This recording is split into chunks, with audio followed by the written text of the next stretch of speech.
ကိုယ့်ရဲ့ဆိုင်အတွက်ပစ္စည်းဝယ်တဲ့အခါကိုယ့်ကိုကုန်သည်တွေကမယုံကြည်လို့အထင်သေးလို့ဒီလိုခံစားနေရတဲ့လုပ်ငန်းရှင်တွေရှိလားဒီလိုခံစားနေရတဲ့လုပ်ငန်းရှင်တွေရှိတယ်ဆိုရင်ဒီဗီဒီယိုကိုကြည့်ပါကျမ small business လုပ်ခဲ့တုန်းကအတွေ့အကြုံလေးကိုမျှဝေပေးချင်ပါတယ်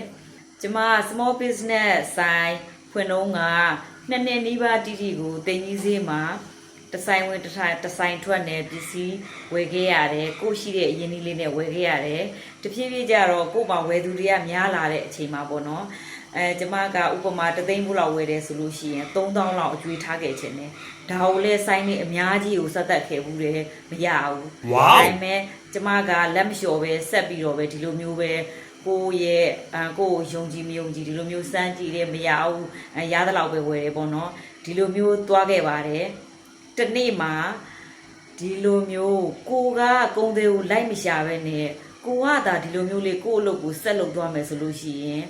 ကိုကိုလာရှာတဲ့ကုန်းသေးနဲ့တွေ့တဲ့အခါတသိန်းဖို့မဟုတ်ဘူးကိုက10သိန်းဖို့လိုချင်ရင် तू က30ဖို့အထိကိုပစ္စည်းချပေးခြင်းနဲ့ဒီဈေးကွက်ကိုနားလဲတဲ့ကုန်းသေးနဲ့တွေ့တဲ့အခါမှာ